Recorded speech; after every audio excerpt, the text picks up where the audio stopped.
My name's Andrew Sims. I'm an Essex boy. Well, I'm glad you say that, because I've always been a bit intimidated by Newham, you know. You big city, sophisticated types. Just a humble boy from Essex. Anyway, yeah, I've written a book called Cancel the Apocalypse, which the day after greenhouse gas emissions pass 400 parts per million seems like a good idea. Anyway, the book's about where resilience lives, but even more, it's about how we can all thrive within the boundaries of the biosphere. And what I'm going to do now is I'm going to play fantasy economics. Do you remember fantasy football? You build your ideal team and see how it plays. Well, I'm going to do the same with the economy, because I grew up in the 70s and 80s, and all I heard then was, Tina, there is no alternative. And that's what we're hearing again today, this idea that we have to sacrifice our social fabric and our livelihoods to austerity and sacrifice our future to ever-deepening fossil fuel dependence. And my question is, do we have to bow to finance, to the judgment of the markets, and live with a self-destructive, polluting, divisive, impoverishing economic model? Because anyway, you know, apologies to anybody called Tina in the audience, but it's a silly name anyway, isn't it? So I suspect there's many alternatives. So I started wondering what kind of country I'd like to live in. And I gave it a name. I called it Goodland. And this is where the fantasy economics kicks in. So in my Goodland, we're going to have a people's president who voluntarily lives simply to share the fate of the majority of his or her people. We'll have a constitution drafted by citizens. We'll have communities democratically deciding on their local spending priorities. We'll have finance subordinated to serve the economy and society, and a helpful, largely mutually owned, secure local banking system. We'll have bankers who, if they wreck the economy, don't get bonuses, but end up in jail. Thank you. We'll have green cities that grow a good amount of their own food, and we'll have affordable, healthy, tasty food. We will plan a rapid, near-total decarbonisation of the economy to avoid catastrophic climate change. We'll protect our life-supporting ecosystems with legal priority. We'll have economic statistics that actually measure things that matter and are not just hypnotised by economic growth. We'll have a national plan for well-being and good living. We'll have the option of a 4-day working week. We'll have a progressive taxation system which delivers free education, healthcare, and affordable care for children and the elderly. And we'll have cooperative, not beggar thy neighbour, big corporations. Now, that's just my list. It's a quick one. You could add to it, you could make up your own. It sounds hopelessly, hopelessly utopian. Or is it? I seem to remember that in Uruguay, they have a president who voluntarily gives away 90% of his pay to live on the national average wage, who rejected the presidential mansion to live on his own small farm. His personal guard is 2 policemen and a 3-legged dog, and he drives a 1987 Volkswagen Beetle. When he spoke at the Rio +20 summit in June last year, he asked of other world leaders, do we want the model of development and consumption of rich countries? And accused other world leaders of their blind obsession to achieve growth with consumption, as if the contrary would mean the end of the world. And then I thought, hang on, Iceland, their citizens are writing their own constitution right now, crowd-sourced, with the founding principles drawn up by a randomly selected group of people. Half the electorate took part. They have the view that, and I quote, entrenched political and business elites and foreign ownership of assets are largely to blame for our problem. They're struggling with putting this into law at the moment. And then I thought, hang on, Switzerland and Germany, their banking system, unlike in the UK where we've got these 5 mega banks that control 90% of small business accounts, In Germany, 70% of the banking sector is in small and community banks. They have a dual bottom line. They have to be useful and actually lend to people as well as make a profit. They're mostly mutually owned. Decisions are made at the local branch level. They have no risky investment activities. There's even a Swedish bank called Handelsbanken where, whisper it, they don't pay bonuses at all. And I thought, back to our friends in Iceland. They're rather good at making finance bend to their will since they had all the trouble during the Great Crash. Now they force the creditors to take the hit rather than taxpayers. They've used capital controls. They've put the bankers in court who screwed up. The Nobel Prize-winning economist Paul Krugman said this. He said, a funny thing happened on the way to economic Armageddon in Iceland. While everyone else was fixated on trying to placate international investors, Iceland imposed temporary controls on the movement of capital to give itself room to maneuver. Let's hop around the world. Porto Alegre in Brazil, where local communities decide how to spend a large amount of the city's budget, where after they started doing that, access to clean, healthy drinking water went up from less than half of the population to 95%. Or think of Cuba, where at the end of the Cold War, where they lost access to cheap Russian oil, they had a massive problem. What did they do? They started growing food in their cities to the point where half the food consumed in Havana is grown in the city's own gardens. And urban gardens provide 60% of the vegetables eaten in Cuba. Obesity halved when they did that. They called it the anti-model because it flew in the face of what you were supposed to do. Instead of growing crops for export, they started growing food for their own consumption.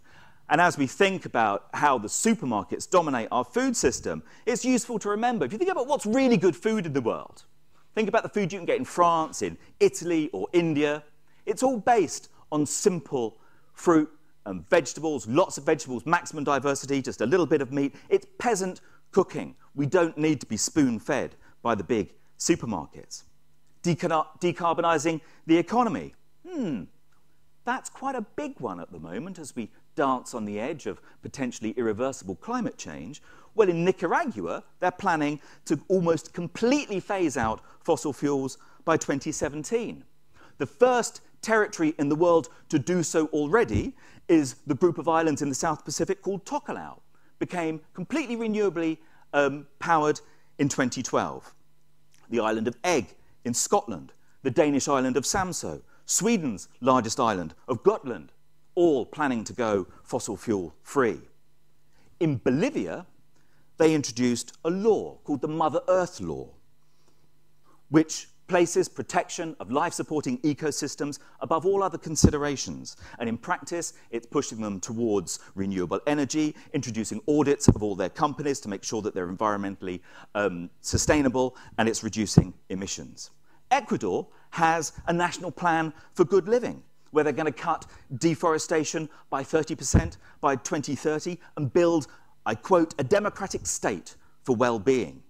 In Bhutan, instead of being hypnotized by growth statistics, GDP, they have gross national happiness, a measure which builds in over 151 different variables to do with well-being, how we spend our time, how vital our communities are, about good governance, health, education, and living standards. Now, this is a closely guarded secret, but apparently in that unheard of other European country, the Netherlands, Holland, a 4-day week has been a standard option since the early 1990s. It's allowed for many more opportunities for women to enter the workplace and takes the pressure off a lot of other things. And it's helped by the fact that there is affordable childcare there. Now, that other revolutionary hotbed on mainland Europe, Denmark, they have a taxation system which is relatively high. But does it hurt their economy? No, it doesn't, because it enables them to invest in education, in research and development, and good infrastructure. And as a result, they have universally available free healthcare and education and heavily subsidized care for the elderly and for children. In Spain, they have this wonderful cooperative called the Mondragon Cooperative. This is not some small, tiny community initiative. It turns over about 14 billion euros, has 82,000 people working in a network of 109 cooperatives. It covers everything from banking to social security, insurance, supermarkets. They have cash and carries for consumer goods, etc., etc., etc. So let's just wrap up on that. Let's think that through. What have we got there? We've got democracy, we've got cooperation, we've got well-being, sustainability, health, education, care, homegrown veg and a 4-day week. And that's just for starters. Welcome to Goodland. Who'd like to live there? I think I would. No, you can kind of add to that. You can kind of make it up. Now, it sounds completely crazy. Just imagine a similar exercise 200 years ago. Imagine 200 years ago saying that you wanted to live in a land where all children could go to school instead of having to work in a factory. 200 years ago, when the empire's economy apparently depended on it, that you wanted to abolish slavery, that you wanted to give women the vote, that you imagined a place where there was a health service for everyone, and that you got the weekend off. Impossible, impractical, immoral, they said, ruinous to the economy. Don't let anyone tell you there is no alternative to the economic system we have imposed on us at the moment. Working alternatives are all around us. It's only politics and self-interest that deny us these better ways of living. Now, yesterday, we passed the critical threshold of 400 parts per million of carbon dioxide in the atmosphere. I think we're living through a politics of undrawn conclusions. We know the inescapable challenges. We know that rapid change is needed and urgent. But we fail to draw the logical conclusions. Is there an alternative to Tina? Well, I was thinking about this on the way here, and I thought maybe you could have Dave. What might Dave stand for? Dave might be daily alternatives vie everywhere. You've been hearing about them here today. If we build Goodland first in the imagination and then find it in reality, our politicians' lame excuses to continue with this tired old economic system crumble and become even embarrassing. Imagination, innovation, improvisation, adaptability, memory, awareness of adjacent possibilities, the self-confident belief that we can do better. These are the tools of resilience. And even more than that, how we can thrive. For my object, I brought something very small. It's a humble conker. It's smooth to touch. It's rather beautiful to look at, actually, and it's full of potential. A seed, an idea that can grow into something. I plant it into the soil of your imagination. There's a health warning on conkers, by the way.